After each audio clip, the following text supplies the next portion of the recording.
It is 10:30 on the East Coast. Welcome to Twitchline, folks. It is your home for relationship advice here on Twitch. I am your host, Hotohori. Co-hosting with me, as always, is my very, very good friend, Mr. Acorn. Mr. Tim, how are you tonight? Doing well, my friend. How are you? I am peachy. Long day at work, but always nice to come home and know there's going to be a Twitchline cast and I can hang out on Twitch for a good hour. Yeah, man. I look forward to it every Wednesday, every Sunday. And you should too if you're watching on Twitch. You can catch us here every Wednesday night, 10:30. We start around that time. If you have any questions for us, you can email us at twitchlinelove@gmail.com. You can also visit our Twitter at Twitchline. Give us a follow up there at the top to know when we go live. It'll automatically notify you if you are on I think Google Chrome and a lot of the other ones are tied into Reddit, so you can absolutely do that. Also, subscribe to our YouTube channel where copies of this video will go on YouTube, usually a couple days afterwards. So if you want to visit and watch, we have dedicated timestamps for all the topics that we go over, so you can express go to that if you have it deleted on here on Twitch. We will archive it on YouTube, so go to our YouTube link below and you can join our channel and subscribe to our channel there. So it is 10:30, so let's get to our first topic here, Tim. And it's an interesting one because this topic is a little bit about immaturity. Our first topic comes from a previous post that we had gotten, but we're just going to sort of talk around it. And this one's a little unusual and plays to the I don't know how to describe it, man child in all of us, I guess.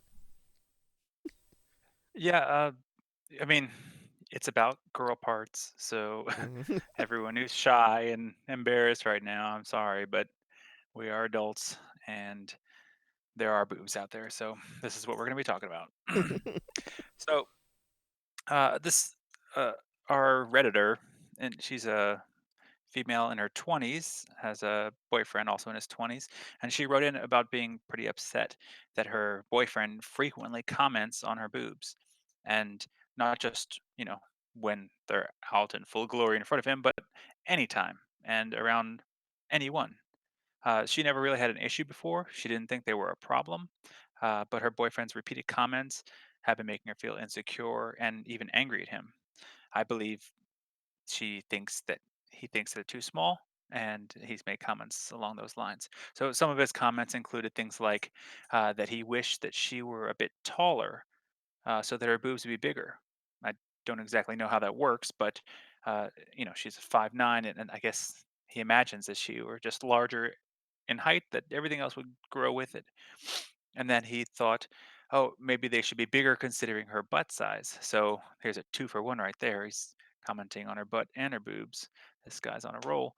And the last one is and this is actually after her making a comment about how she liked his beard, because she had heard some joke or meme somewhere saying that a beard is a push-up bra for the face. It just makes it look great. And she was giving him a compliment in a way. He took it as an insult. He became very upset and he lashed out at her, saying that she was the one who needed a push-up bra.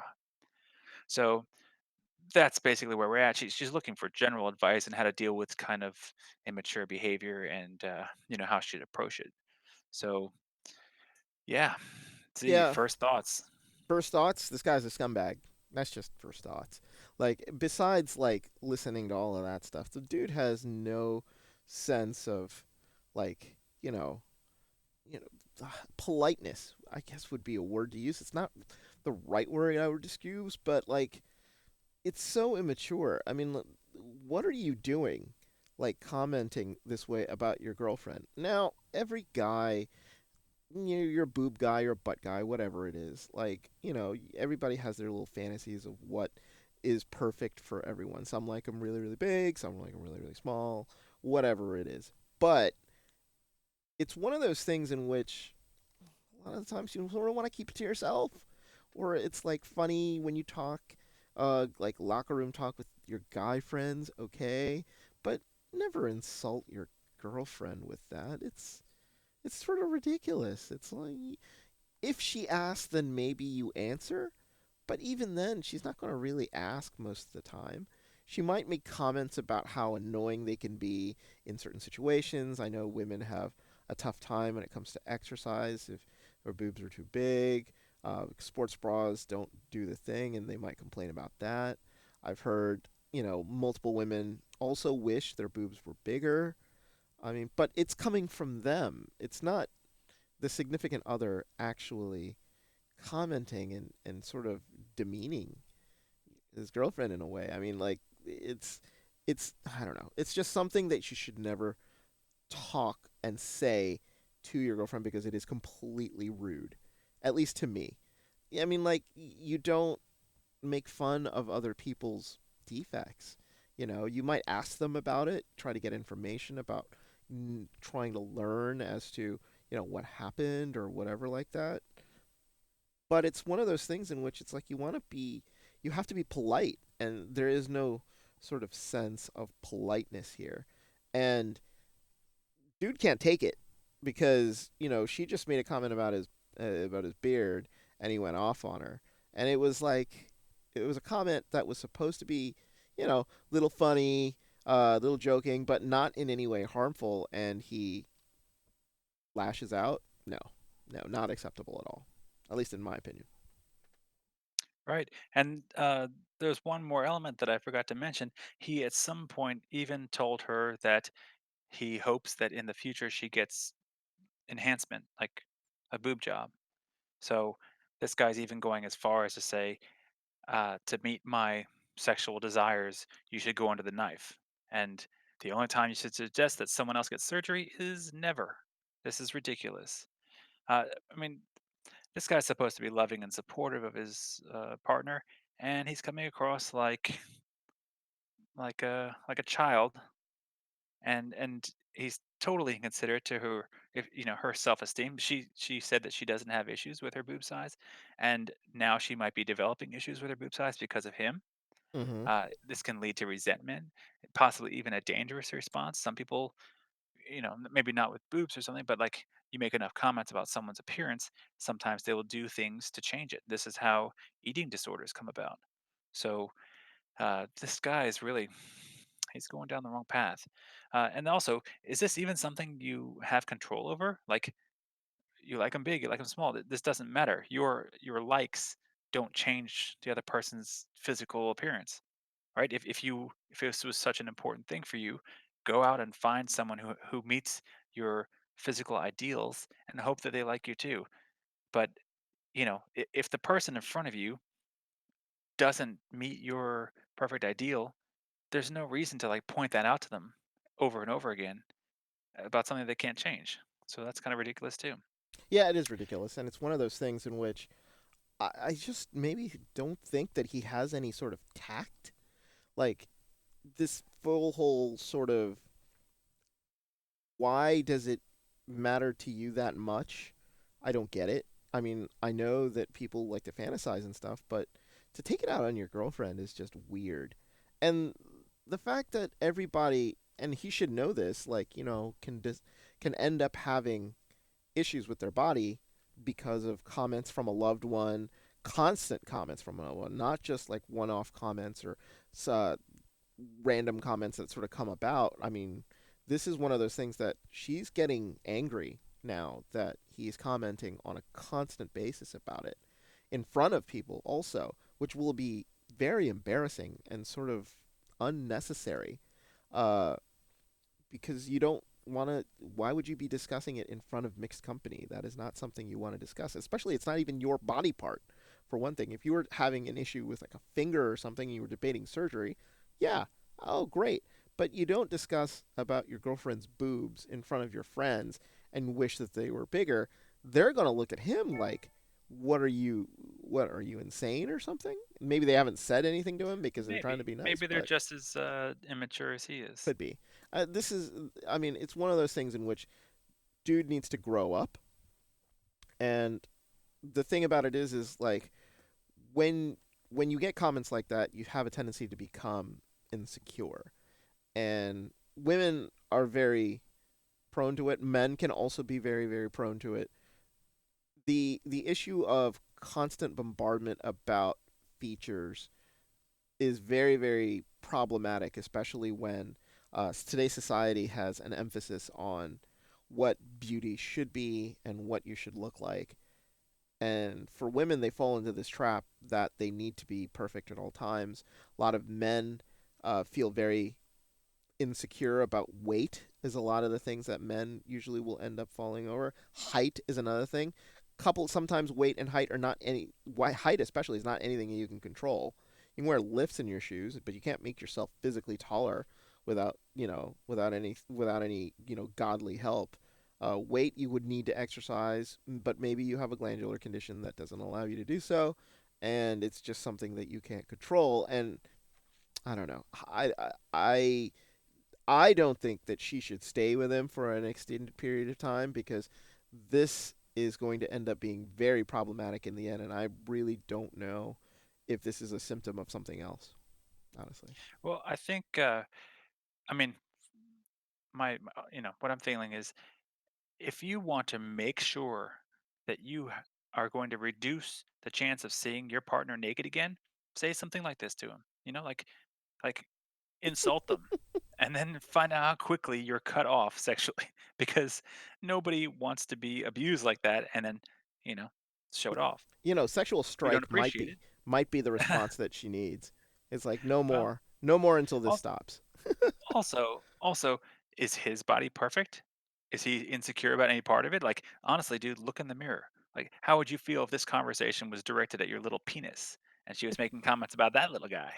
Like, seriously, have a moment where you step away and you say, maybe the things that I'm saying are not just stupid, but also hurtful and not in any way going to improve the quality of my relationship. Right. So, what I would suggest to her, if she wants to respond to him directly, I would not put out a threat. I wouldn't be like, "Oh, if you say this again, we're gonna break up," and then not break up. Like, I think it's more important for her to draw lines and tell them, "You don't cross this line," and let him know that his words actually are impactful and cause her emotional distress, and that it's time to grow up a little bit. Yeah, and the thing about it is like that is a tricky conversation to even start off with, right? Like this, like saying something that you don't like about your partner is very difficult because usually it start fights. Um, but as somebody in the relationship, you do have even a bit of a responsibility, I would to say, hey, I don't like what you're doing. I don't like your behavior. I don't like what you're doing here. You need to be able to correct it. You're hurting my feelings by mentioning this. That should be one of the first things that she should say to him. But she feels like she doesn't have the ability to do so, which is sort of weird. But I think she should absolutely do that. But, there is a delicate way of saying, hey, maybe you should be able to do this so that you don't, hurt my feelings again. You can comment on this, but commenting about something like a body part of mine is just completely out of bounds. If you comment on the fact that you don't like my clothes, that's completely fine. I can change my clothes.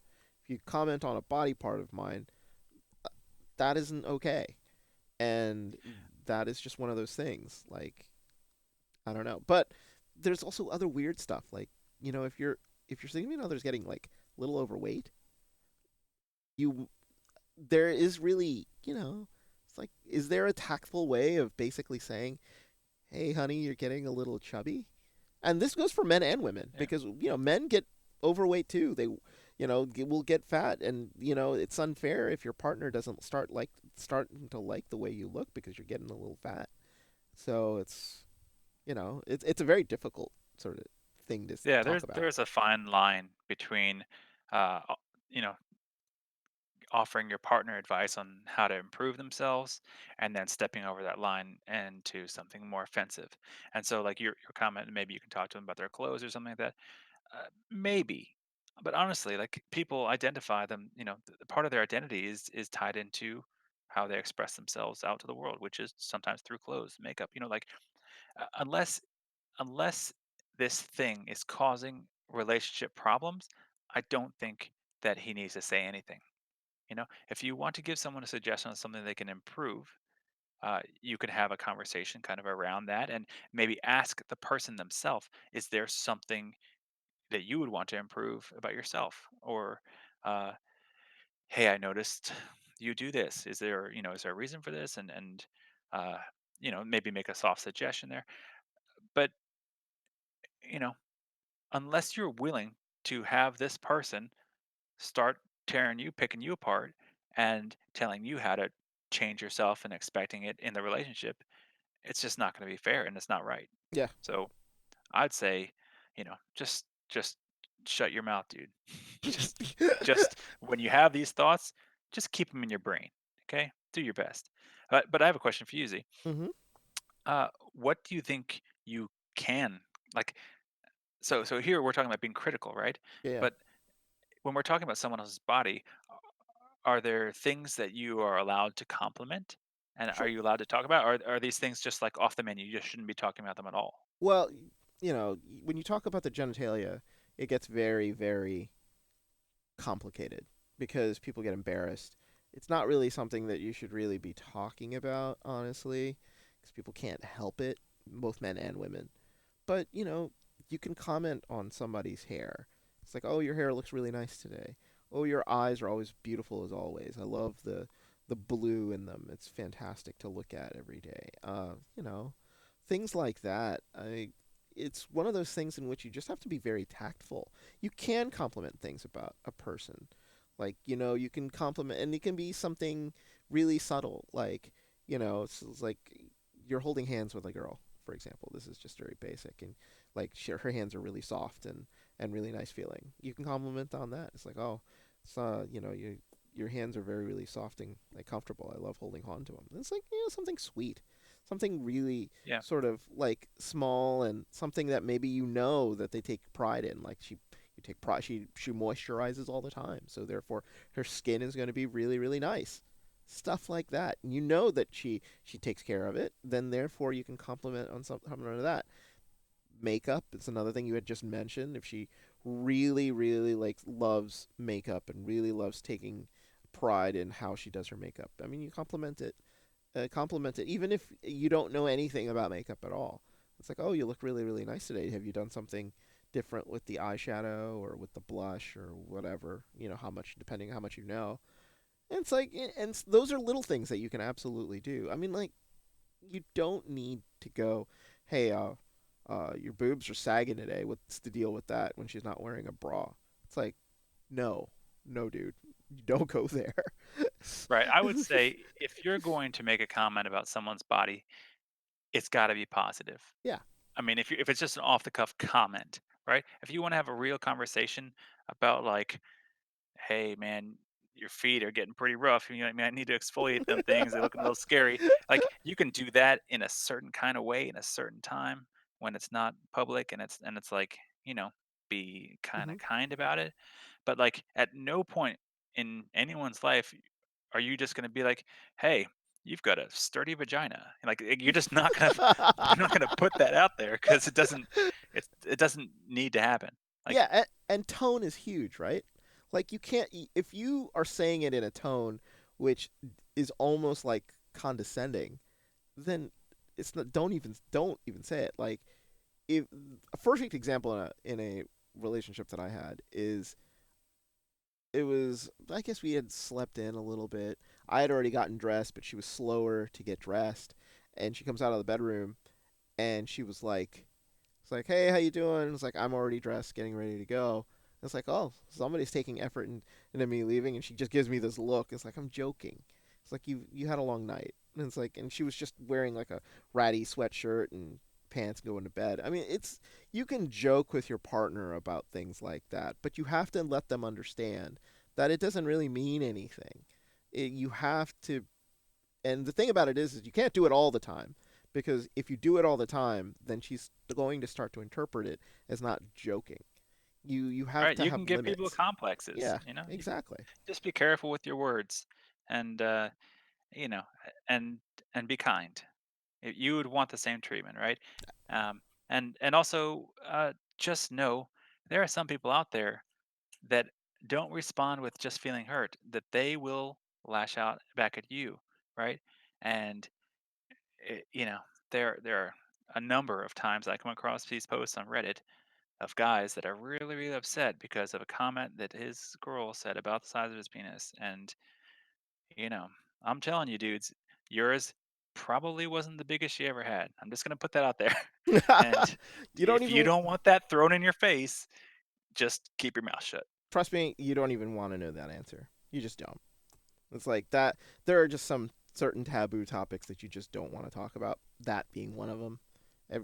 Sexual partners aside, unless she is a virgin or something like that, has never actually slept with anyone. I wouldn't even broach that topic. It's like just because all what it will do is I think we had a previous topic where you can't just she can't let's just leave it alone. It's like it'll be something that you'll end up thinking about. So keep that in mind when you're trying to comment on your significant other because it can get thrown back at you. So I think it's just about enough of that topic. Hopefully, dude realizes that he's made a tremendous error and finds a way to make up to her. So, anyway, let's go on to the next Yeah. one. And this one's more about privacy. So, it's called lock screens and passcodes. And it's one of those things where I think a lot of people have had this issue, especially in this technological era where everybody has phones and phones can get you into trouble. Uh, let's just go ahead reading it by throwing it all away. 3K. I'm sure this has been brought up before, but I'd like to get the ruling on this issue. Lock screens. Should significant others, partners, spouses know the passcodes to their loved ones' phones? Obviously, privacy is important, but so is trust. This is more of a general question than anything else. It really is dependent on how much you trust your significant other, but how much of yourself you're willing to share. I think at the beginning of a relationship, honestly, if you are sharing everything and you feel comfortable giving your phone over to your girlfriend or your boyfriend and looking at photos on your phone and answering questions about things on your phone, you have nothing to hide. If you're comfortable doing that, then absolutely that's completely up to you. But it really boils down to personal comfort. If you don't feel like you want to share your phone with your significant other, I honestly believe you don't. I don't think you should. This is my phone. It's got work stuff. I don't want you to mess anything up. I'm not cheating on you. If you are paranoid or have been in relationships where people are sort of being shady with you, I can understand how that can affect your decision or how can affect your attitude about why is my boyfriend on his phone all the time? Why is my girlfriend on her phone all the time? Who is she texting? What is she doing? I get that is you, but if you're starting a new relationship with somebody and you want to insist on that, I just don't think it's right. This is touchy topic. Like Tim, what do you think? Yeah, I think there is always going to be a line between trust and privacy. It existed before smartphones came along. It Hmm. will exist when smartphones are not even talked about anymore. Like uh, trust is a foundation of a relationship. If you don't have that, you really are not going to have a very deep and connected relationship. And privacy is something that is, it's just a necessary conversation to have. What is the expectation of privacy, your personal privacy, and then the privacy that you share between the two of you? In the world of smartphones, like especially now with there, there's all these kinds of security with fingerprinting and things like that. It's moved into a new realm Hmm. where it's maybe back in the day people would try to guess your password in your email and check it out, but these days you've got to be you got to be really kind of sneaky about. I actually read it today about this, about a girl that when her boyfriend went to the bathroom, she got on his phone because it was open and changed it so that her fingerprint would open it, and he didn't know about it for a long time, and he came back later and found out about it. And yeah, that's pretty sketchy behavior. That is That's sketchy behavior. right, and that's snooping. That's who knows what else what's going on there. But that is a clear breach of trust and a total, just totally ignoring the concepts of privacy. And so we have to think about how do we balance this? How do we maintain both? Right. And I think part of that will depend on what stage you are in your relationship. Right. In the very early stages, you're sort of setting the tone, and you're not necessarily going to walk into it and say, hey, I'm a wide open person. Date number one, here is my email password, my phone password, and all my secrets. Right. You have to get there. You have to find out, is this person worth my trust? Hmm. And then if you feel that you have nothing to hide, and they're on the same page as you, then you can kind of exchange that information.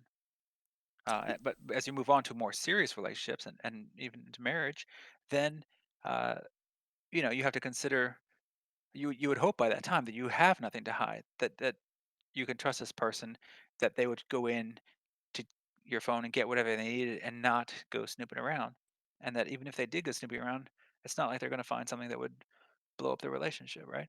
Exactly. I mean, people have photos on their phone.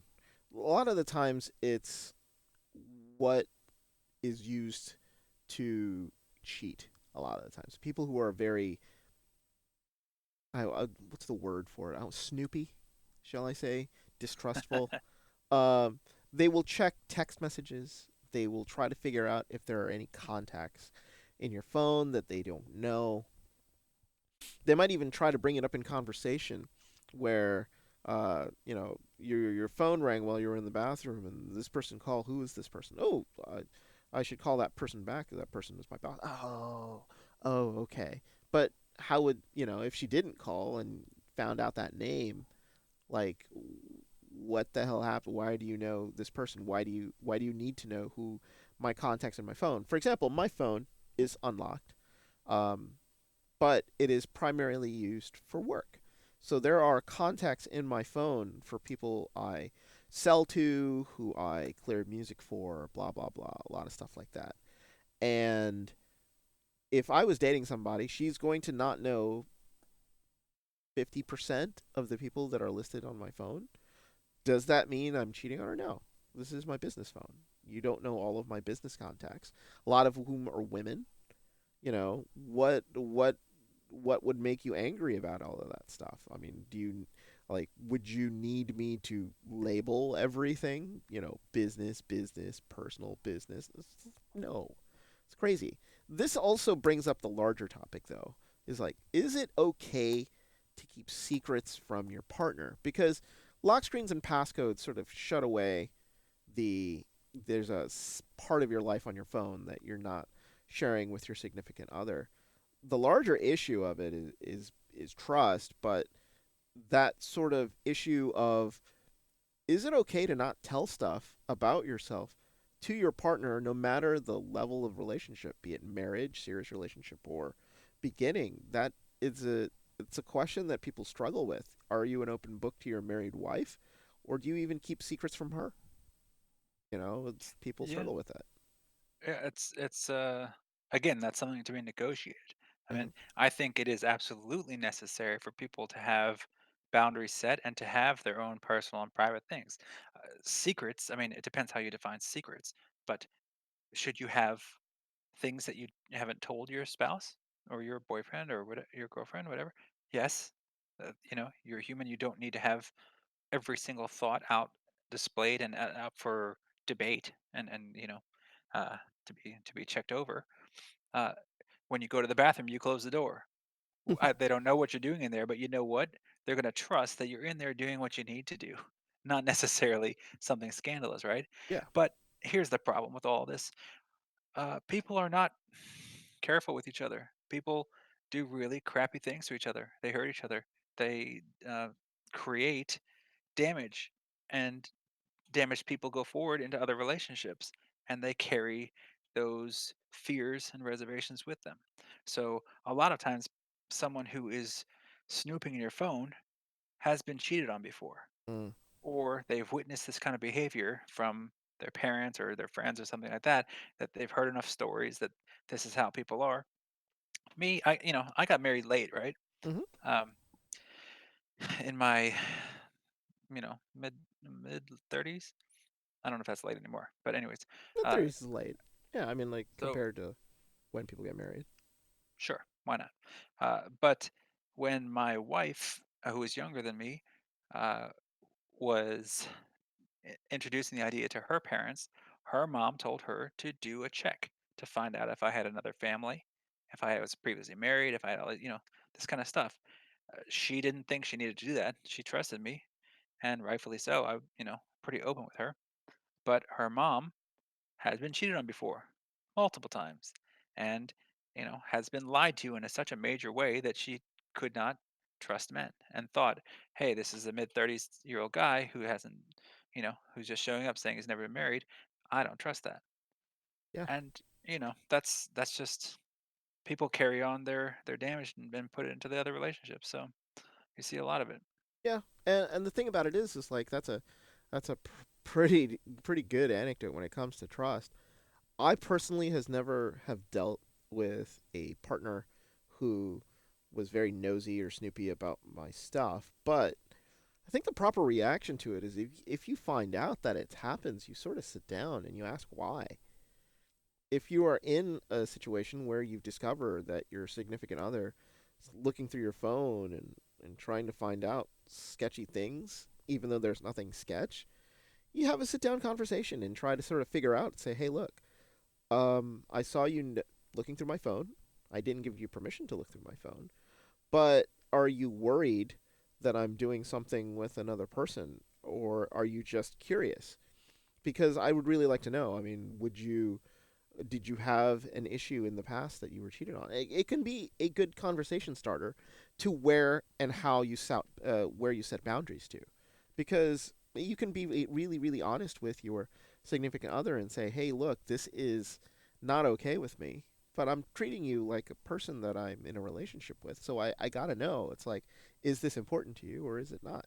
Dealing with it in a calm and sort of respectful way can get a lot of the truth out, at least I think, and help you deal with that certain situation.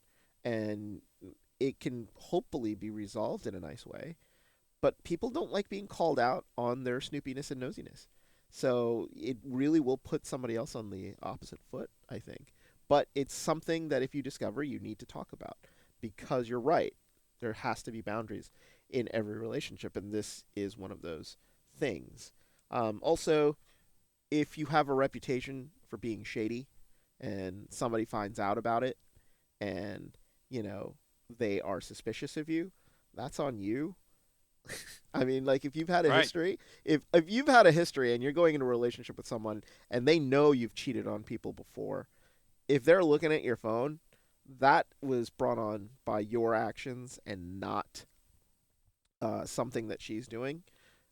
People who have a tendency to cheat will do it more often, unfortunately, and they have a right to be suspicious, honestly, if they Right, find but out I about your don't think past. they have a right just to go diving into your stuff, though, They right? don't have a I right mean, to go diving into your stuff. You're right about that, but they do have a right to be suspicious about behavior if you are a serial offender.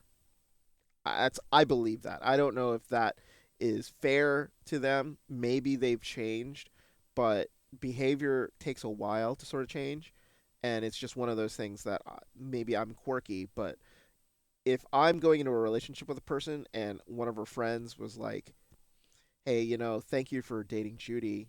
She's really really nice girl, but I just got to tell you, she hasn't really had much luck with boyfriends. She ends up sort of cheating on them a lot." And I'd be like, the fuck? What? What are you talking about? I would then be very apprehensive about it. And if I was worried about it, then I might end up sort of trying to find out what's the deal, why the behavior and stuff like that. I don't know. right, but I Mm. think that's when you have a conversation rather than going looking. I mean, there are people that have had, uh, they're getting all kinds of signals that someone's cheating, and then they start looking and they find it, and that pretty much solidifies that they'll always be a snooper, right? Because Yeah, they had the worry, they did the snooping, and then bam. there it is. So like it works and it was worth it. Right? If they look and they didn't find anything, they might they might feel bad about it. They might uh I don't know if they necessarily will do it again in the future or not, but like I think it has to be a two-way street, right? If you're going to be expecting the person to be open with you, you need to be open with them. Yes. And if you're going to share your password, they should too. And like I just think that all things need to be leveled.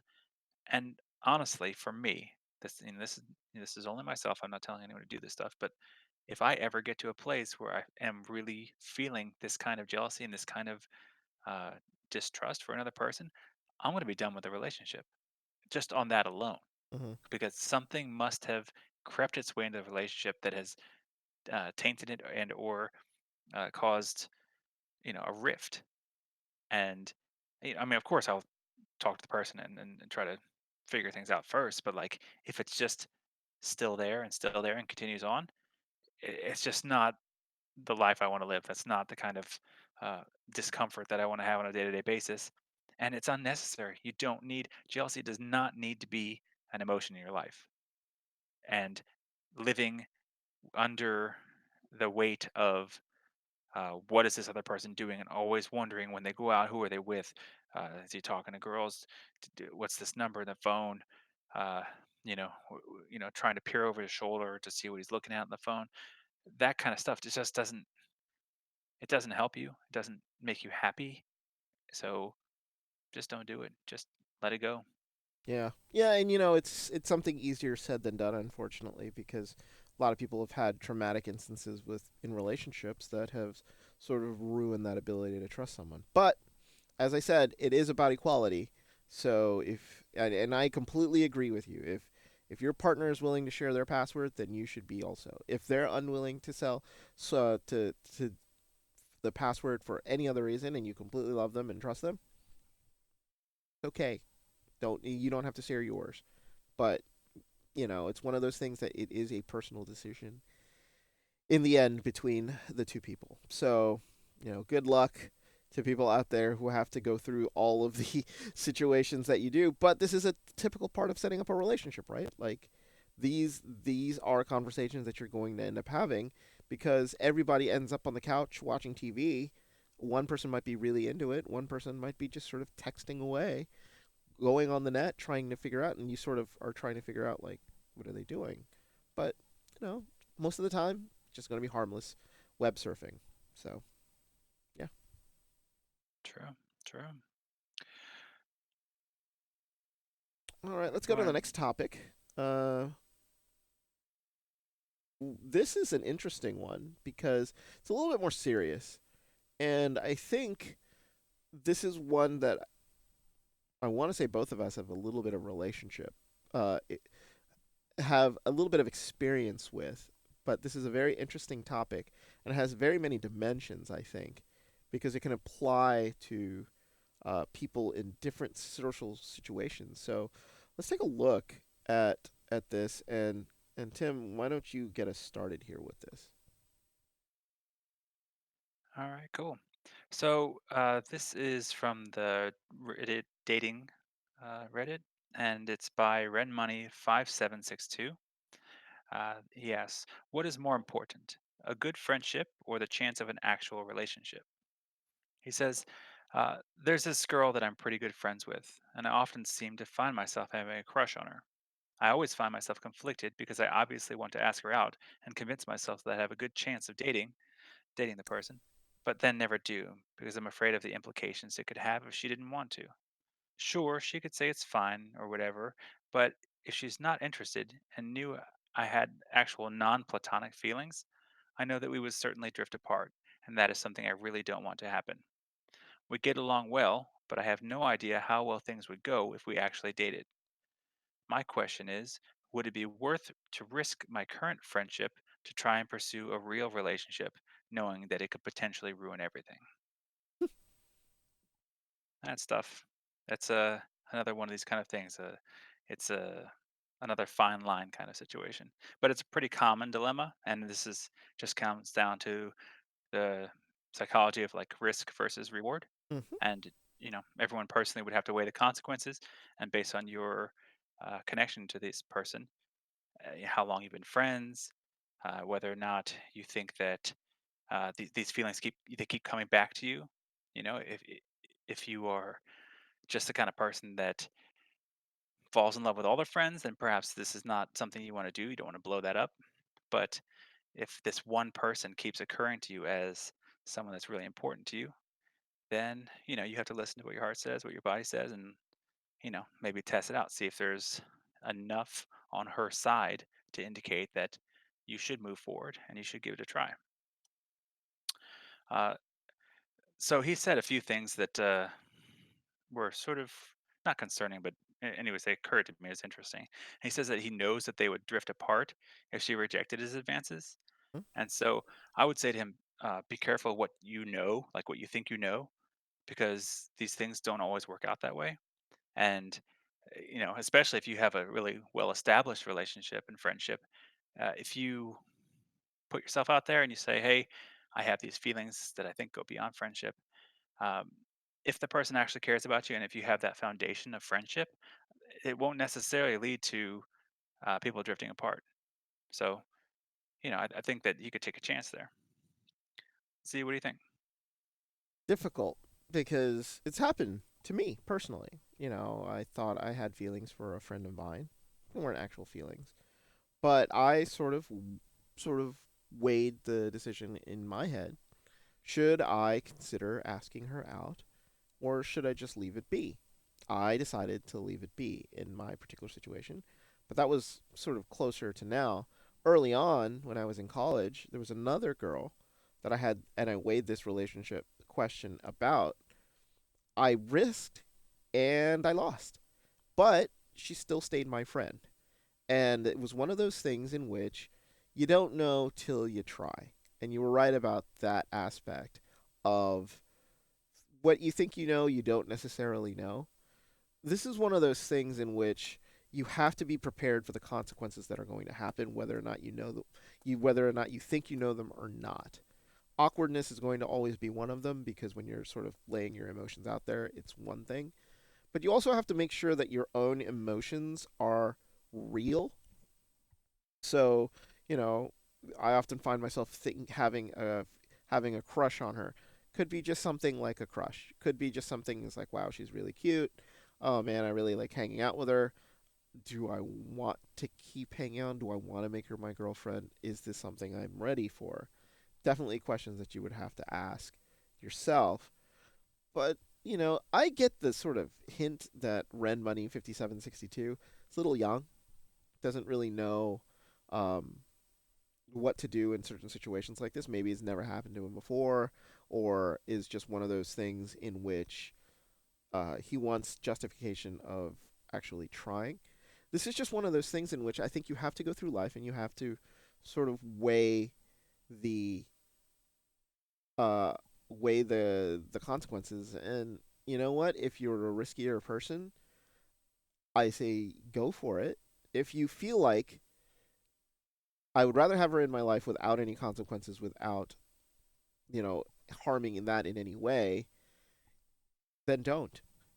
This is completely up to him, but it's one of those things in which it's 50-50. In his particular situation though, I would wait it out a little bit just to see if the emotions are real. If if it becomes one of those things in which it's I don't even know how to describe it. It's like overwhelming. Like if it's sort of one of those things in which it's like, oh man, I can't really go a day without like thinking about her or imagining things and then if it's and then it's sort of affecting who you are as a person, then it's real. Then you might as well go for it. Then if you feel like it's just one of those things, you can always hedge or try to hedge your asking. What do you think about dating friends? What are your feelings on particular situations? What type of guy do you like? You can even actually just sort of poke and prod to see if she gives any hints, because women are smart. They know if you're trying to figure out if they're interest. You're trying to figure out if they're interest. If you want to know if they're interested in you. If the answers are not answers you like, then she might be giving you a subtle hint that she's not into you. Right. Yeah, Read the yeah, what is unspoken. it's That's pretty exactly important right. too. Yeah, and you know, everybody has to crash and burn. I mean, you got to go with uh, the old Alfred sayings like, "Why do we fall? Just to get back up again." I mean, relationships are like that. There are failures in everything that you're going to do. It's a matter of what you learn from them and how you become a better person. And how you deal with the situation is going to be interesting because if you do decide to go for it and, you end up regretting it, then you've made possibly a decision that was not the right one. Because regret is just one of those things as an indicator that to you might have been like, I should have just gone ahead and done it. Because even getting rejected sucks, but you did it, and you will end up in the end feeling better that you did. But every to each his own. I mean, everybody's different with regards to that. I mean, what about you? Yeah. I say go for it because what are you gonna lose? You get I rejected. I think that there are like a few important factors that you should consider before you take that leap. Uh, you should look at like the length and the value of your friendship. So, uh, if this is kind of a new thing, you actually have less to lose. Hmm. If it's just sort of an acquaintance or a kind of a newly made friend. Um, but if this is like a ten-year friendship and you're trying to take it from that into a relationship, That's a you've good. got kind of a lot going against you at that point. In That's that, if it hasn't gone there naturally by now, maybe that means that it wasn't going to, and you're setting yourself up for failure here. Not necessarily, things happen, but then you also have to think about like the value of that friendship. I mean, if this person is a friend, but you would kind of be okay with uh, taking this chance, and if it fails and you guys aren't friends, if you're still kind of okay with that and you can move on, you got nothing to lose. But if the value of the friendship is more important to you, and this person being in your life in whatever way is more important than the chance of you guys having something more romantic, then leave it as friendship. And then all this is sort of dependent on the maturity of the people involved. If you are mature, you can kind of step above it and you can talk about it. And if you're mature people, whichever way it goes, you'll be able to talk and get to a place where you're comfortable, and then you can continue on in a friendship and just say, "Ha, remember that time when you tried to get this, and I shut you down? Ha." Sorry, it might be traumatic for you, but at least if you're both mature about it, then you don't have to run away scared or fear that it's going to fail immediately. And then the last thing is like, what are your actual real chances of this? Like, is this you daydreaming and the other person has never given you any signal that they want to be with you? Or, have you been noticing the way they treat you, the way they act with you, the way that, you guys hang out a lot on your own, they touch you, little things like that. Then, you get more going for you to give it a try. But if you're not getting anything from them and this is just like your love in your head, then again, you might be taking the friendship to an uncomfortable place. One thing I will point out, and this is just as like a side note, but like this has all been conversation about sort of a heterosexual relationship. Uh-huh. Now, if you're talking about a homosexual relationship, especially a closeted homosexual who is interested in coming out slash like proclaiming their love for a same-sex friend, then the dynamic's a little bit different. And you have to make sure that you really know and trust this person, because if you're coming out to them and you weren't coming out to everyone, the result could be that they out you. If they're not comfortable with it, they talk to their friend, or whatever it is, you could be pushed out of the closet. And and I wish it were not this way, but in the newspaper all the time you see this stuff. Sometimes there's a danger in coming out to your friend, because some people can't handle it. Some people are homophobic, and there's even possible, like, maybe they're so afraid about it they could like attack you or something. I don't think it happens too often, but it happens enough that it's something to consider. So make sure that this person is your friend and they trust you, and you have uh, kind of the safeties in place before you go there with them. Yeah, and the point that you make about a homosexual relationship, that's big. I have a couple of gay friends who they struggled with their sexuality for a long, long time. to the point where, family members and all sorts of other stuff got involved. And it's a big deal when somebody comes out to you and admits uh, they like you, especially if they haven't come out of the closet. So, as a person, if that ever happened to you, you want to be as respectful as possible because that is one of the biggest risks that they are taking to themselves. I mean, it's like this is not something that if they are not public, they are trusting you with that information.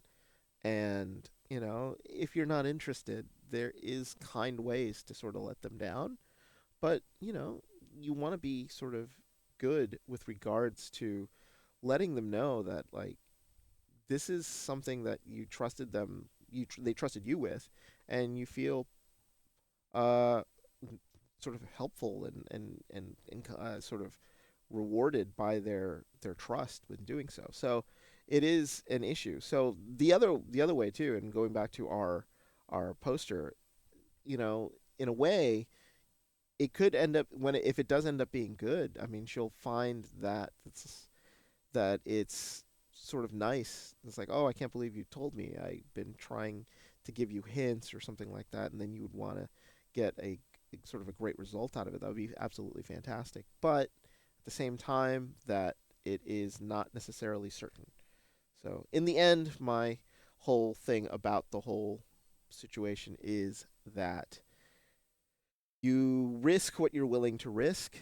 You weigh what you have, and I think the point about the length of relationship will absolutely play into it. Absolutely. If this is a newer relationship, if this is a newer friend, somebody that you've met within the last year or so, no risk to it, I think. And you can also say, hey, look, I tried, but I would still really like being your friend, even though that you don't find me in a way that is uh, attractive in a sort of relationship way. And a lot of times people are sort of open to it. They're going to be a little apprehensive at the very beginning, especially when you see them again and you're trying to sort of talk to them in a normal way, but they know that you sort of confess to them and it's a little awkward. There's always ways of doing that. You could joke about the situation, even though deep down you're probably a little hurt by it. But at the same time, if you really do feel something like you want to keep them in your lives, even though they don't feel like in you are their romantic partner to be, then you will make the concerted effort to deal with the circumstances that happen. If you are really that sort of on to keeping them as a friend. True. So yeah. Hey, this is sort of a side here, but I'm wondering what your take is on it. Uh, do you think that single men and women can be friends? Yes. Is it possible that it's just like platonic friendship, nothing more, or do you think it's like one person kind of usually maybe kind of likes the other one, but is willing to be friends and just sort of see where it's going? Like, what do you think?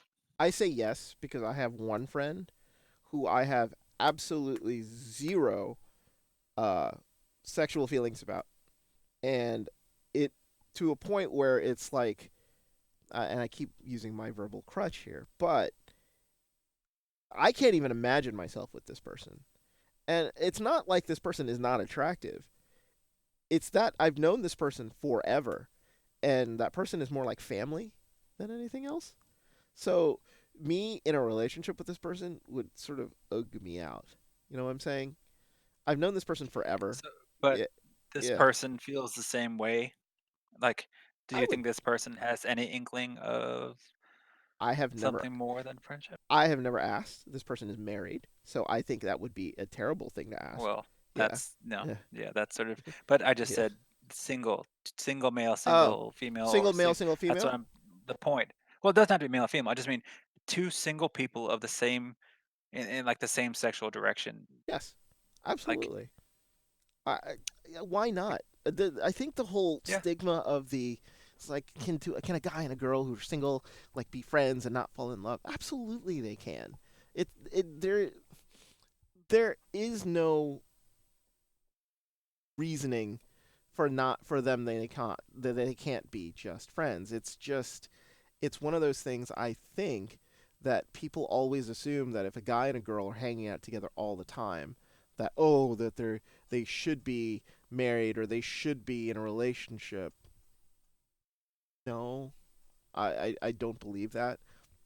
I think a famous example of it, and who knows where this is going to end up because this could be a horrible example for me to use. For example, is uh, Bradley Cooper and Lady Gaga. For what they did in that movie, everybody saw, oh my god, they have chemistry. Oh my god, like look at them. They're so good together. Blah blah blah. He was in a relationship with another, and she was engaged with another. They've since broken up with their significant others, and everybody believes that they are to be a couple in some way, but they've also come out multiple times and said that there are no romantic feelings between the two. They just have a lot in common and are very intense people, so they can be very, very difficult to be with. So who knows? But that is one of those them. They're trying to sort of show that they're trying to be friends with each other. I've seen men and women be friends with each other for an extended period of time, both of whom have been single, both have gone through relationships, broken up with their significant other. It's not like they ran into each other's arms or anything like that. They were just still friends with each other. So I don't think there's anything stopping a man and a woman from being just friends without any relationship or loving connotations. I just think it is a lot of things that people believe that you can't have one with another, and I just think it's crap.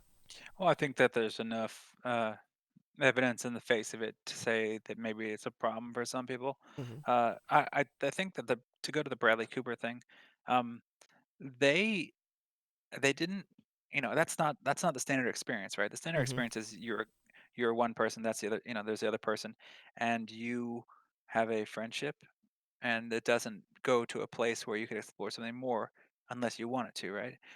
These two are making out on set and things like that. They're put into a position where it could very easily segue into something bigger. Yeah, So I think that that sort of realm is different than the average person. So I don't know if I can look at that and say, oh, well, here's an example. Uh, I would say that there are some people, and it's the people themselves that cannot be friends with a person of the opposite sex. Like the way they are is all or nothing. If I'm giving my attention to this other single person, it's because I want something from them sexually or, emotionally. So, uh, I think that there are certain people out there where if I saw them expressing interest, friendly interest in someone else, I would expect that there was something more coming. yeah, Um, and also, well, I do agree with you. Yeah, I think that friendships between single men and women are entirely possible. Um, what you will see often is, or like in the case of one of them not being single, like a guy that is friends with a girl who's with someone, hmm, the second that she breaks up with that guy, all of a sudden all of her friends just start hitting her up and like, hey, I just want to tell you now that I've been into you this whole time and like been waiting. And it's like it's not one, it's like five of them. yeah, So be aware of like the back burner clinger type people who are just waiting for their shot. You'll find out who your friends are and who your admirers are real quickly. yeah, and that's true. And like women have that issue, right? Like they they they sometimes have a lot of quote guy friends, but those guy friends aren't really guy friends. They're potential suitors in their own mind, like looking for a relationship if she happens to drop out of the relationship she's in. Sometimes those guy friends are very deceptive and will try to torpedo relationships. Those are people you do not want around at all. Yeah, the Yeah, fire starters. fire starters, exactly. Those are the people that are selfish and feel like that the world is theirs and therefore they have to take it by force. And if that means ruining a relationship that you're in right now, they'd go ahead and do it. Those people you do not in any way want in your life.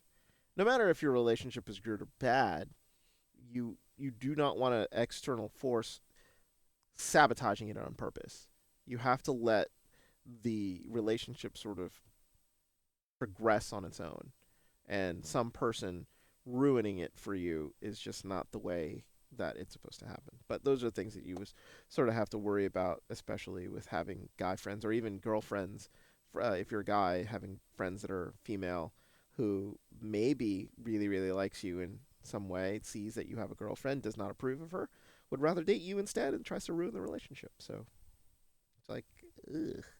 Yeah, different get rid of situations for these different people. folks. Yeah. So I guess it's time to go to the next topic here, and the next topic is a very generic one, and it's one of those things in which there's not really much comment with regards to this. And the question is from Sari Lombardo, and the question is really just from our dating advice. And Sari Lombardo basically just asks, what's some advice you wish you'd have gotten before you started dating? Now, our whole basically vodcast, podcast, whatever you want to call this, is informational in a way that we want to basically help people and give advice to you regarding what we have in our history, in our lifetimes, and giving you our experience and hoping that you use some of the advice that you give before you go into a relationship or continue in your dating lives to sort of help you out.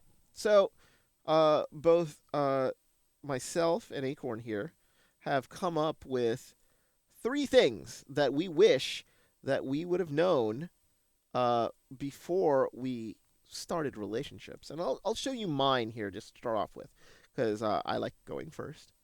Well, there are way more than three. Of Each of us course. could come up with tons Yeah. of these. Yeah. But I just think, to avoid heartbreak and the kind of mistakes that will make you cringe 20 years later, that maybe we can just give you a few things here to Well, chew on before you reg- put yourself up. regret is something you never want to deal with, if especially if it's something that you messed up. But here's three things that I sort of mentioned that were sort of key to myself. Number one, you have to constantly try. Making an effort goes a long way in a relationship. And there's personal anecdotes to a lot of this stuff. And in this particular case, this was the beginning of a decline of a relationship that I had in which I thought we were in a good place. So I felt like could have slowed down a little bit and didn't need to make a constant effort. I was wrong in this particular case. You have to you have to keep it fresh, and constantly try by meaning you always have to make sure that there's a little zest in it all, like in the relationship. You cannot rest on your laurels. I mean, a lot of people will say that's what marriage is for. Not even then. Like if you want to have a healthy, happy marriage, you have to keep trying. You have to make an effort. You have to compliment. You have to, gifts, making, making your partner happy in some way. It doesn't necessarily have to be financial or with things. It's just going out there and maybe doing something extra. And you can't stop ever. I think it's one of those things in which it's like you don't have to constantly be on the ball when it comes to certain things, but making an effort when it's her birthday, making an effort when it's an anniversary, making an effort when she's had a long day is it goes a long way because it just goes to show your emotions towards the other person, and you want to basically reinforce that. The second thing is not everything is black and white. Understand the gray. Not all arguments between two people have a right and a wrong answer. And this is what I mean with regards to this. When you are arguing with a person who you love, you have to understand where they're coming from.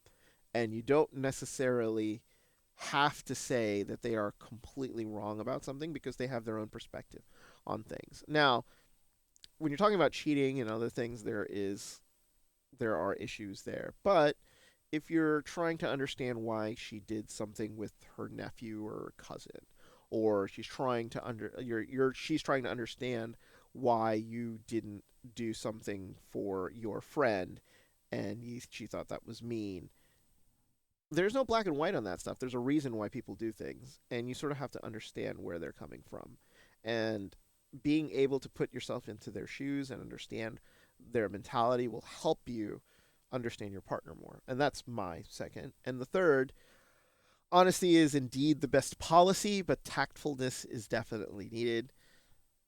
Blatant honesty with your significant other is not necessarily the way to go. It is very helpful to be honest with your partner, but sometimes it's okay to lie about things, especially if it deals with hobbies and clothing and the eternal terrible question when asked, how do I look? Is does this make me look fat?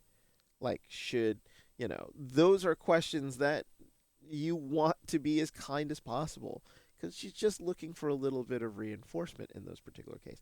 Same goes the other way. Do I look good in this suit? I really like this jacket. What do you think?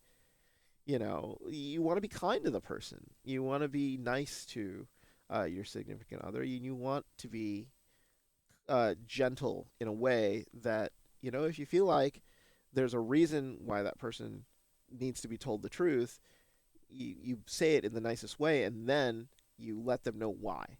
But if it's an opinion question that has no right answer except you being honest and you getting into a fight, it's not worth it. No, it really isn't. It will just ruin your day, and you never ever answer that eternal question of, you know, does this make me look bad? Does this make me look fat? Because that's the eternal, terrible guy question that you will always have to say no. You look beautiful the way you are, and just end it right there, and just be done with it. You don't want to. You don't want to go into other things, and just that's saved for a different conversation. At least I think.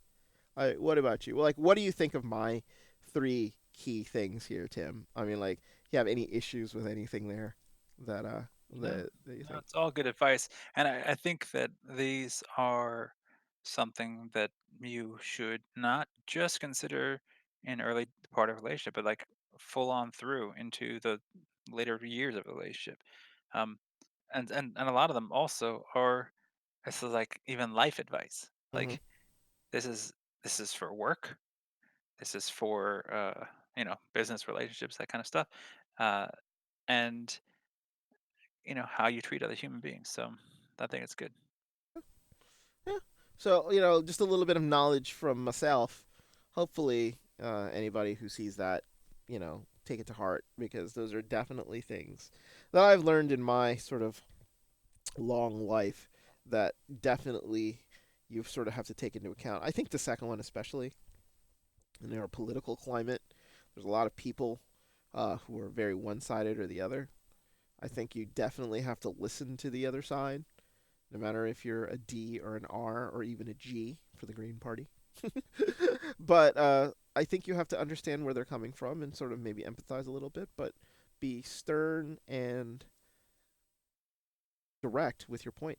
And I think that doesn't just apply to politics. I think it also applies in relationships and even in arguments that you're having with your significant other.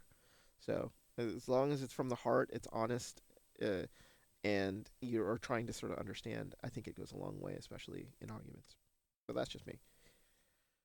So Tim, shall we go over maybe three things that you thought were very important and you would have loved to have known before you started a relationship? Yeah, let's go. Yeah, okay. There we go. Number one. All right. What's yeah. Yeah, first and foremost, when you're, and this is, again, this is for people who are just about to jump in for the first time. Um, and oftentimes that's in your teen years when your hormones are all crazy and you don't really know what's good for you and what's not, and how to treat yourself, how to treat others. You're just sort of trying stuff. But it also applies for people later on who have just sort of jumped in the game late. And while you may have your career together and your other areas of your life all sorted out, love still might be a foreign thing to you, and uh, so you might approach it the same way. But I would just say, first of all, drama does not equal love, right? Love includes intense emotions, and drama includes intense emotions. but they are separate paths, right? Um, there is, just by connecting yourself to another human being, there will be a certain amount of drama that comes up just because, people fight. People have, people in close quarters will at some point in time disagree, and that will bring up emotions, and you have to deal with that. But you should not attach the kind of like ebb and flow of closeness, which can come with fighting and making up and that kind of thing, to equal love. You can make very unhealthy connections by saying, "Oh, uh, you know, the, this person is so into me, they would kill themselves if I left them." That's not love. That's drama, and it's drama that can be taken to an extreme where actually people do kill themselves, and it's horrible. And a lot of it is not because they have a real healthy definition of love, but that they've let drama and emotions unbridled take over the concept. So have your drama, let it be what it is, let it go, but recognize that love is much more mature. Love is something that evolves over time, that your definition of love will change. And if it if you feel like uh, love has to be something that makes you feel out of control and makes you uh, do crazy things, and then that you're rationalizing those crazy things because of love, that means you've moved too far into the drama. And Hmm. love is just love. It doesn't need to have those things. So pick it apart, look at what you've got, and going into it, make sure that the other person also is not just relying on the drama to maintain the sort of fire of the relationship, right? Yeah. Separate these things. Just be love. Yep. So that's number one. Number two, and, I say this practically every cast we have here: balance, balance, balance, balance, balance. Just make sure there's a healthy balance in regards to what you put into the relationship, right? Your time, your energy, your money, um, and you need to set these standards early on, right? When you first start getting into dating, a lot of people will go beyond, above and beyond what they should, just because they think that uh, this is how you show that you care about someone. This is how you want to treat someone. You want to make them feel like the best thing in the world. So my earliest years of dating, I was doing all of the driving. I was using all of my summer lifeguarding money to pay for our food, our movies, all this kind of stuff. All of my energy was uh, devoted to this one person. Meanwhile, she was enjoying getting driven around. She was enjoying like making the same money that I was because we were at the same job, But and she was she just keeping pocketed hers. it. Yeah, Yeah. she just pocketed it, let me blow all mine, and the amount of energy that she put into the relationship was just wasn't equal. And like you can develop these power dynamics where one person maybe gives 60 and the other person gives 40, or 70-30. You're starting to move towards possible dysfunction. But as long as each side of the equation is happy with what they do, some are people are givers, some are takers, you can you can let that be. But when it goes to 80-20, 90-10, 100-0, that's there's not a lot you can say about that as far as it being a healthy functional relationship. Things are too imbalanced for it to be functional. So just kind of like check in with yourself from time to time, see what's going on. How much is this other person really working for your relationship, and how much are you giving, and is it what you want to be doing? Do you actually resent this person for what you've offered them? Because Hmm. that doesn't make sense, right? You're the one that's in control of how much you give. So if you're giving more than you want and more than you're comfortable with, then there's a problem and you need to have a conversation about it. If the other person's demanding this stuff from you, there's another problem. So, balance.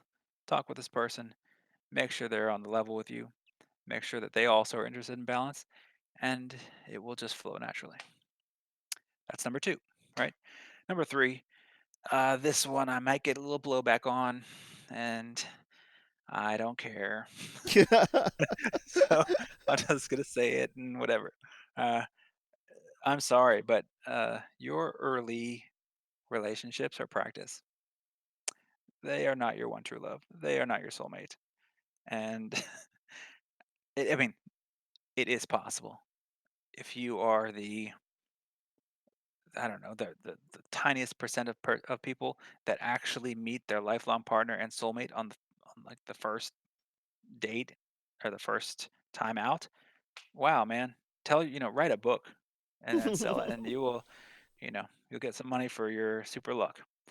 Uh, Everyone else though, they're gonna think in the moment that that this is the thing. This is young love. They're like, oh my god, this person, this is my soulmate. I just happened to find them within 5 miles of my home.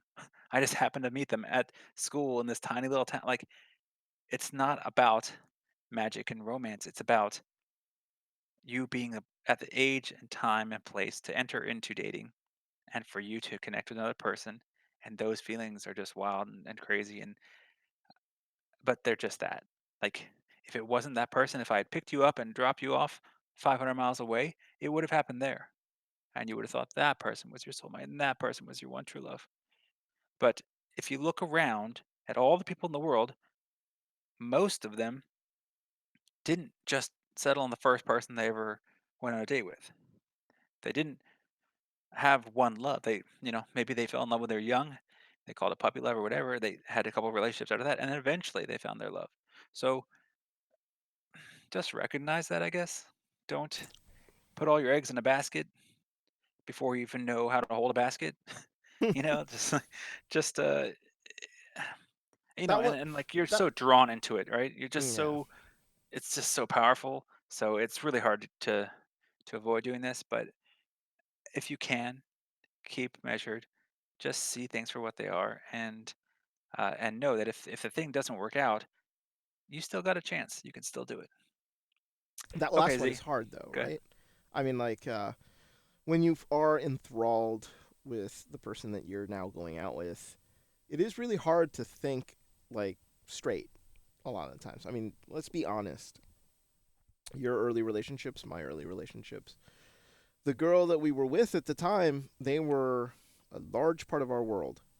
And thinking that you're not going to see them the next day or something, or going on a long trip and not going to see them for a week, in your own mind is really difficult, especially at that age. So it's one of those things in which it's good advice, but it's hard, right? I mean, like if you are in that situation where you are inexperienced and you're trying to sort of relate info to somebody, but they just are not one of those things in which, nah, that can't be right. They're not going to be, they're not, they can't be true about that stuff. But all of a sudden, it's yeah, yeah, I should have listened to them. I think that last one was very much falls into that category because I think you sort of have to experience that a little bit and sort of understand it for you to sort of get it. I don't know. It's just, Yeah, this is all retrospective. yeah. Hindsight's 2020, right? Oh, Like absolutely. the only reason I could say that is because I went through it and Hmm. then saw literally everyone else around me who also went through it. So I could say, hey, this is some dating advice that I think is useful because I know what this is everyone's experience. Uh, and take it for what it is. Maybe you have found the love of your life in the first go, and that's awesome. Come on here and tell us about it. That's that's great. But I mean, I do remember myself in my first girlfriend in that relationship, and man, I was a total idiot. I just I if I look at the person that I thought was my soulmate, I'm like, wow, how did I get paired up with this person? Jeez. The retrospective look everybody has on past exes, I think, is just weird. I Right, mean, she like, probably thinks the same about me. She yeah, probably was like, "What was wrong with that kid?" yeah. And you didn't know any better, and she didn't know any better. That's the thing, right? It's like you you want you want it so much to be something that is like real and like things that you see in the movies, and it just doesn't happen. I mean, I mean, it comes to the point where a lot of people say, like, you have to be able to sort of fail in a relationship to understand some of the advice that people give you. It's like, is it wrong to think that everybody has to live and to have love and lost to understand and be better in relationships going forward, or is it is it okay to think that you've never made mistakes and keep going the way you are? I mean, some people think that it's never them. It's never them. It's always their partner's fault that the relationships go bad. I mean, these people are deluded because it takes two to tango. But I honestly believe that you become a better person from the mistakes that you make, in relationships or otherwise. But it's just one of those things, right? Like, some advice is just never going to be taken or understood unless you've made that error. Yeah, I agree. I Mm-hmm. think, and most, I think most people fall into that category that you have to make the mistakes yourself to understand it. There are very few people who can take abstract concepts and turn it into something that they can change their life around and live their life through. My wife surprised me in that way that she actually avoided almost all of the trash that comes along with dating early on because she picked very good people. She made really mature decisions. And so, like a lot of the stuff that people went through, the heartache and you know the nastiness, she just never had to deal with. So no wonder she's such a happy little firefly. Well, Twinkle, she's lucky in that sense because there are people out there who don't know who to pick and end up in situations of one bad relationship and another. People's experiences with their relationships are always different. Some people have been very lucky in love. Some people have been very unlucky. And, for those who are lucky, congratulations to you. You are one of the few that have never had to struggle. You know, to the unlucky, we everybody and a majority of the world will know your pain because a lot of people have gone through it before. Because nobody's really perfect, and hopefully, most of those people learn from their mistakes, or eventually end up finding the person that will end up making them happy. But even then, when you wish good things upon people, sometimes it just doesn't happen. It's so sad, but it's true. yep, such is life. Yeah. Live and learn. Yeah. Yep, and hopefully that advice goes to everyone who's been watching and listening. So three things from both of us to sort of hopefully get into your heads and maybe think about when going and starting your dating lives. We've got a couple minutes here. Do we want to talk about our bonus topic a little quickly? Oh, let's see. Um, I'm either way. If you want to do it, let's do it. If you don't, then we can skip it.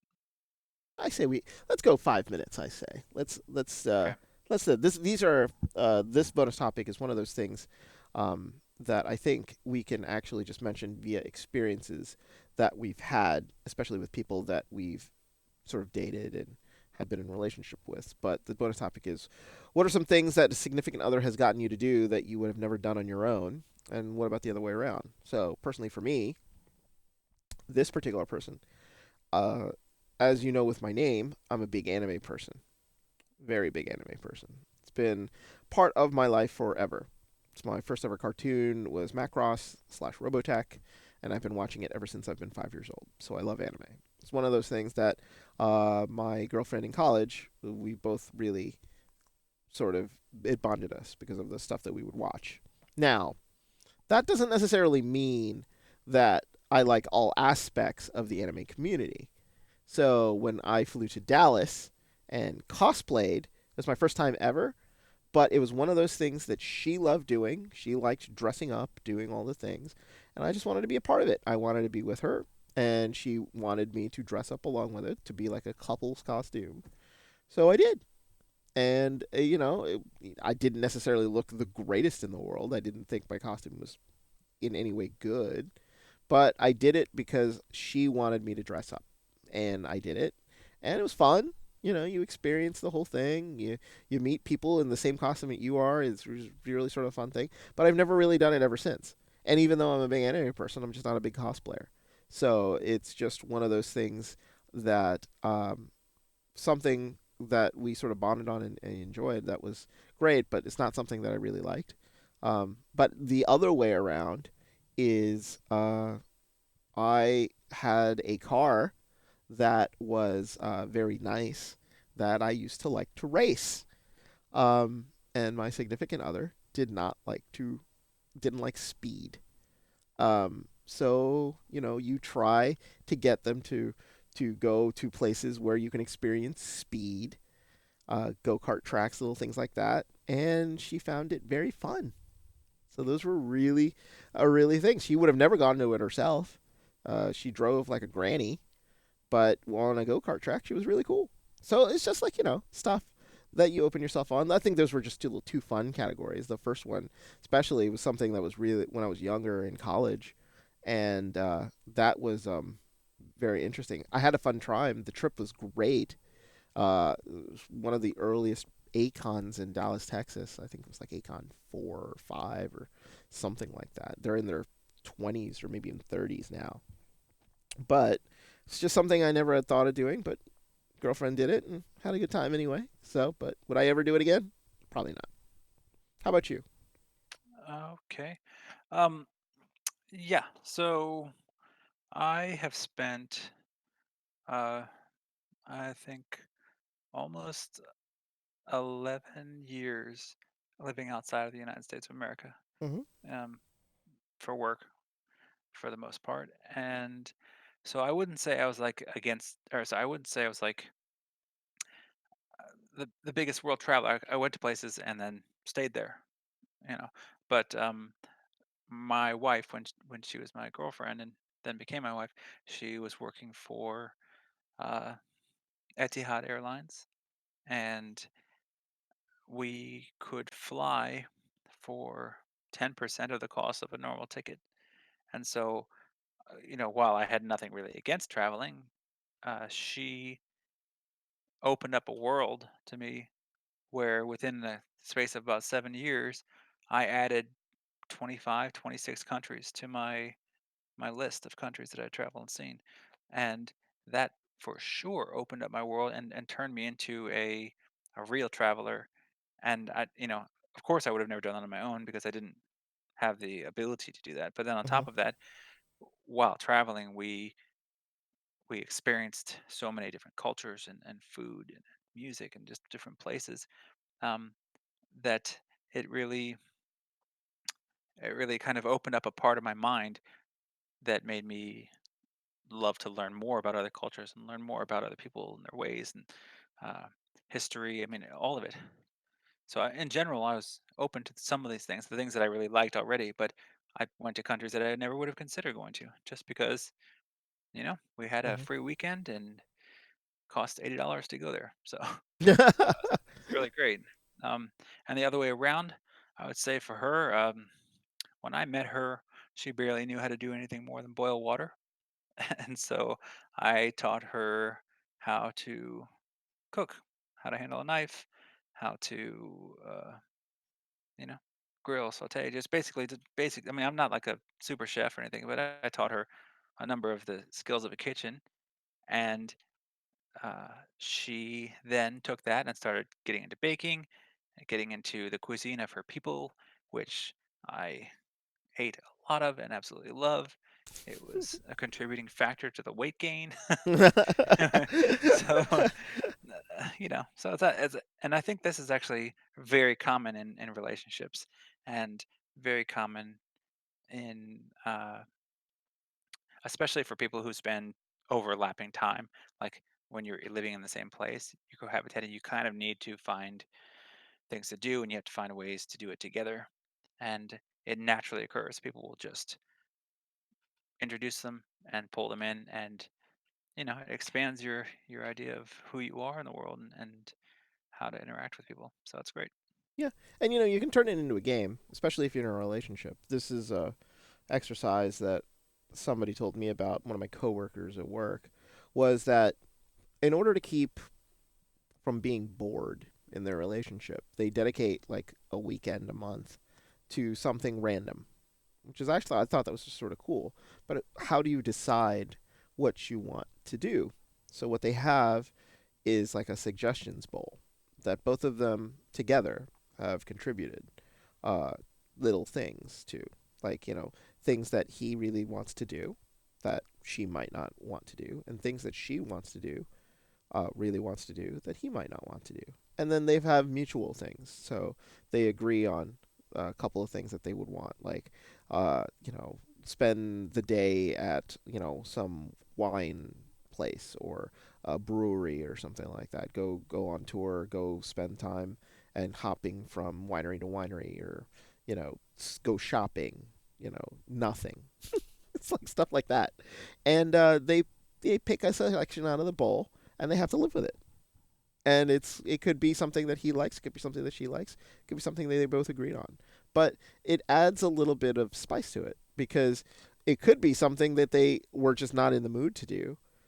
Could be raining outside, could be doing something. It's not something that you could do while the weather is terrible, but they sort of figure out how to try to do stuff. And I thought that was neat. That was different. It was just one of those things in which it's like, you try to keep the spice in your life, and the whole idea around all of this is to sort of push you out of your sort of comfort zone and let you experience more to life than what you think it is. And your significant other is a great sort of source for new experiences. Hopefully, experiences that are positive and things that you would have never considered on your own that they already knew was fun, and trying to sort of enlighten you a little bit. So it was great. So, you Good. know, this is just a fun topic that I think that both of us and everybody else out there has experienced. So it's one of those things in which don't shut yourself off to experiences that you think are not going to be fun, because it just might surprise you. And with that, I think we're done for tonight. Timmy, it's been a great show. Anything out there Yeah. for our viewers? For any last minute thoughts or concerns that you want to express to anybody out there in Twitch land? Yeah, I think a lot of people are underestimating the value of showing up here at Twitchline. And I think that it would be really good for you guys to take the time on a Wednesday night and show up here and, you know, learn something about yourself and maybe share something about yourself and, you know, hopefully get to a better place in your relationships and, in your head. Yeah. So So be here. for our YouTube customers who are watching this on replay, remember our address is twitch.tv/Twitchline Love. If you guys want to sort of join in on the live stuff, and you don't have to watch it on replay, but we know everybody's busy, so that happens. This will be posted up on the YouTube a couple of days from this live event. But remember also, just keep that email address in mind, twitchlinelove@gmail.com, and also our Twitter @Twitchline. Don't forget to follow us here on Twitch, or subscribe to our YouTube channel if you want to see some more content. You can see a replay of our show, on our focused show on the cost of dating. It's our Sunday show, where we try to sort of experiment with one single topic and talk around it for an extended period of time. Always fun to do. And as always, Tim, always your company here on Wednesday nights is always enjoyable.